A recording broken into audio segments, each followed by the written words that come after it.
Day 272 of the Ukrainian War Map, also known as the Russo-Ukrainian War. Juzzy here, and today is another quick update as I take a simplified and down-to-earth approach to some of the most important happenings on the ground in Ukraine.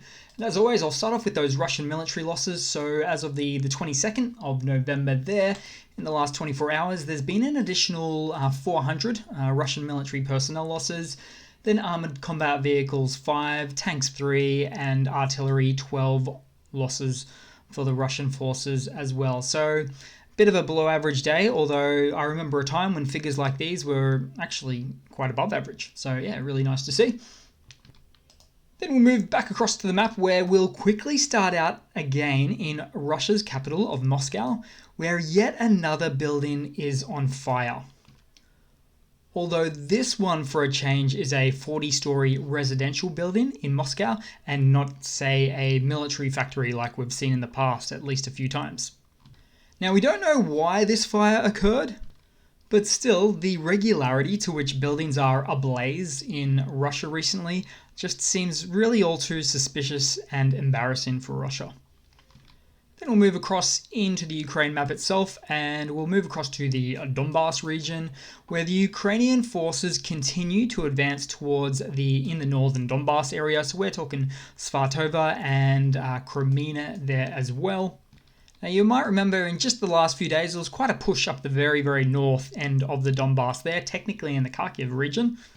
But as we move further down and zoom right in around here, so Svatova, Crimea, the Ukrainian forces have a strong presence around the settlement of Ploshchanka. So that's really quite close to the Makivka that was really liberated just recently. Now, Ploshchanka, of which is likely to even be now liberated. These maps are always behind, but that's some of the potential early news or reports that we have on the ground so far. And then, in a very logical and linear fashion for the Ukrainian forces, the Ukrainian army are putting a great deal of pressure on the highway settlement of Chervono-Popikla. So there it is, with a V. But interestingly, see this P66 highway that connects the two major defensive points in the north for the Russian forces, for Svatove and Crimea. It's only really theoretically connecting those 2 points for the Russian forces at the moment, as it is under heavy artillery fire control from the Ukrainian forces in recent times. So each Russian defensive point can't really back each other up here, because I really doubt that the Russian forces will, take a look at this topography, go through this mountainous region to connect the 2 points. They'd have to do a U-turn, go back around, then come back through, especially with us knowing the Russia's lack of wanting to go off-road and particularly love to stay on road where they can.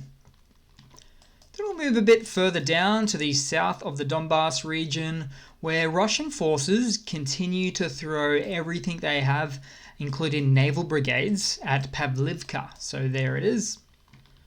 So Russia's really looking to take this location. They haven't quite got it yet.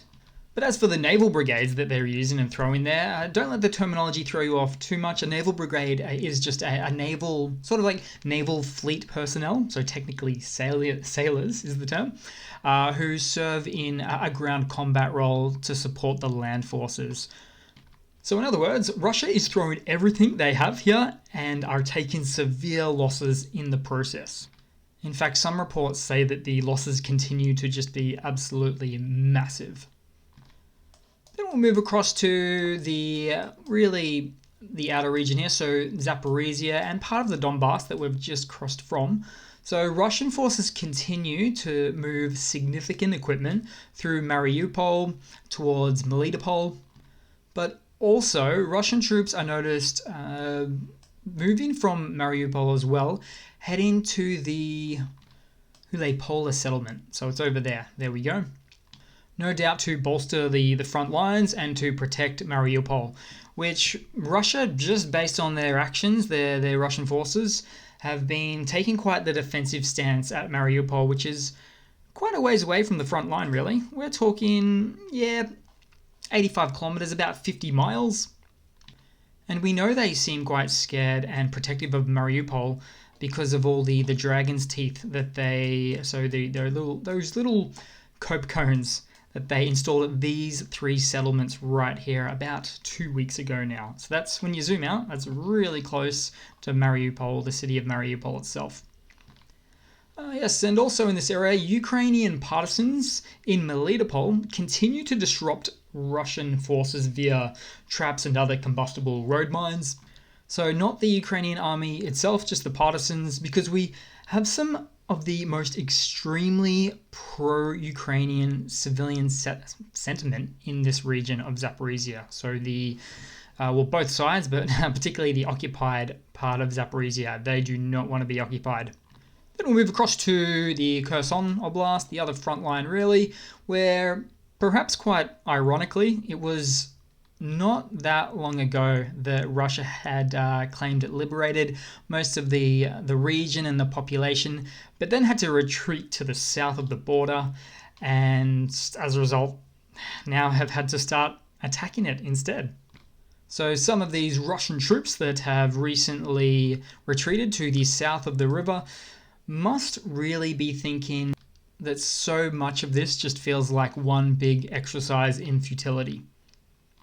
But as a result, we have artillery battles are raging across the Dnipro River, mostly around this section here, so near the Kherson city in the north and the Antonivsky Bridge location, and particularly Olenchky, where all of the Oinky pigs are indicated there, so the Russian forces.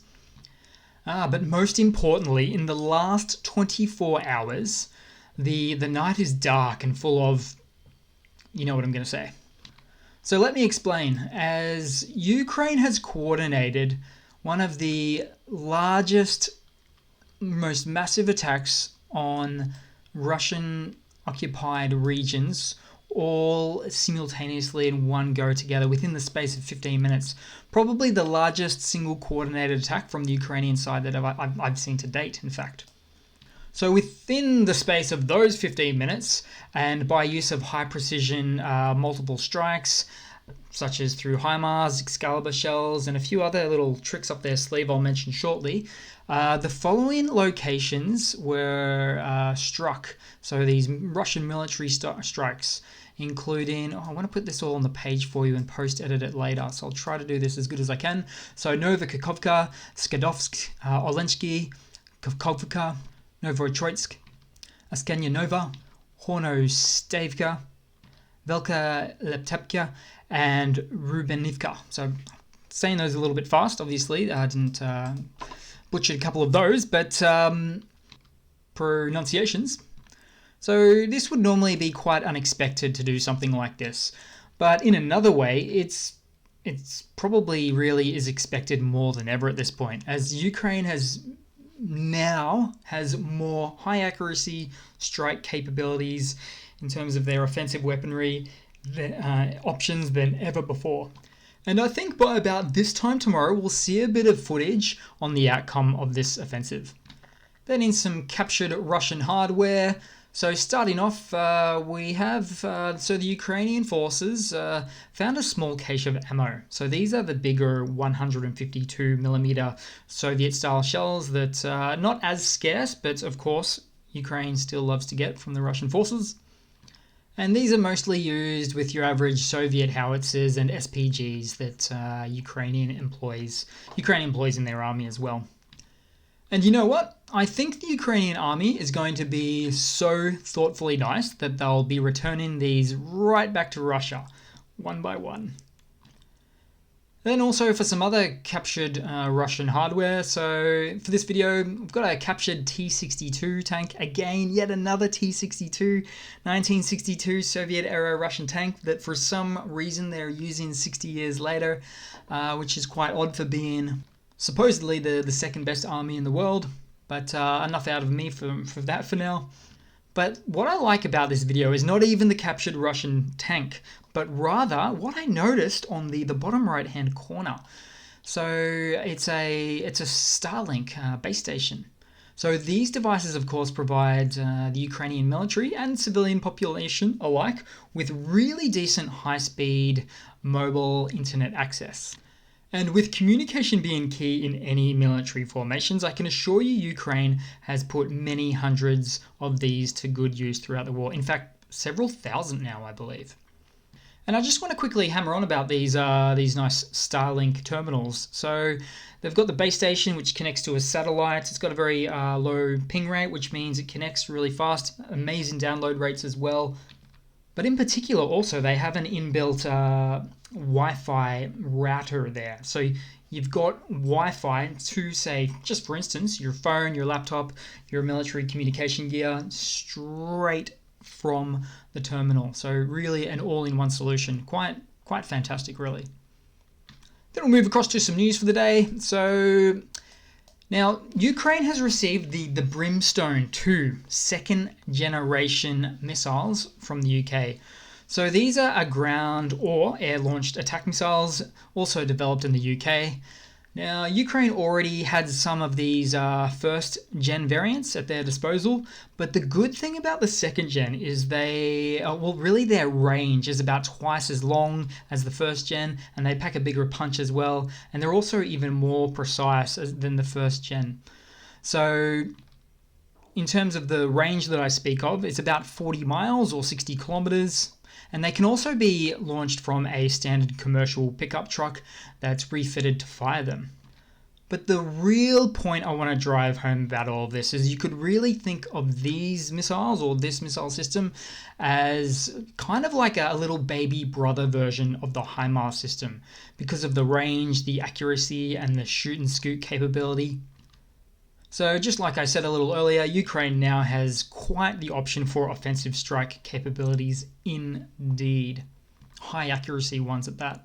And then also in some very similar good news, so Turkey has delivered an unknown number of high precision TRLG 230 MLRS systems to Ukraine. So it's similar to the HIMARS again, so they're the HIMARS GMLRS M30s, with a range of about 45 miles or 70 kilometers. And so this again is quite impressive. So I won't repeat myself for a third time in this video, but I'll instead say the balance of power on the battlefield really looks to be decisively swinging in Ukraine's favor with all of these neat weaponry upgrades that Ukraine is receiving. And what's probably even more impressive is how it's coming from Turkey, whose allegiances can sometimes be hard to predict, but Turkey really seems to be banking on a Ukrainian win now as well. And really, therefore, no longer acting like the impartial middleman it once was. And then we'll move across to another Russian mobilization blunder of sorts for today. So this one, there is a video, but I got just some stills footage. This actually came from the Russian media itself, and I'll comment on that in just a moment. But basically, we've got these Russian conscripts who have been lined up, as you can see, and they've been asked if they will refuse to fight. A little bit staged, if you ask me. So two came forward in the video and said, yep, I don't want to fight in the Ukraine war, or what they still continue to refer to as the special military operation. And two of the guys get carted off into the military paddy wagon, assumably to go to jail. Now, this footage was released about 36 hours ago, so a little bit older there, though I do suspect it was a planted Russian media story designed for Russians inside Russia to show them what will happen if they skip the draft, so to speak. Or more specifically, refuse to go to fight in the special military operation, as Putin just declared with a signed decree a couple of weeks ago that it's now illegal to skip conscription to go to war. Which kind of has the backfiring effect of, I guess you could say, creating even lower morale amongst the Russian forces, if that is indeed possible. Then we'll move across to just a really quick funny for the day today. So this isn't exactly a directly a funny, but I find it funny how Ukraine would respond to these photos. So in these photos we have taken by Russia, a Russian troop documenting some recently made Ukrainian strikes on strategic Russian supply and logistics routes. not to mention the oil tankers. So I'm sure as soon as the Russian military had commands to all this, they would have thought and confirmed, yes, on this date we took out those railway logistics tracks. Yes, we took out the oil tankers there as well. We already know all of this, but thanks for the additional on-the-ground photo confirmation as a nice sidekicker to our successful hits with HIMARS that day. And the guy in these photos now, he seems to be something of a military celebrity. So he is on the Russian side. He takes a lot of photos holding up his little date sign. Sometimes he's standing right behind a big explosion or something and he's just got the biggest grin on his face. I can't imagine why. Because what he's doing is documenting Ukrainian strikes onto strategic Russian military targets, so it's just all a bit odd. But that's about it for today, guys. Thanks for watching. Please leave a comment, subscribe. Thanks again for all of your support, and I do hope to see all of you guys there in the next one. Cheers.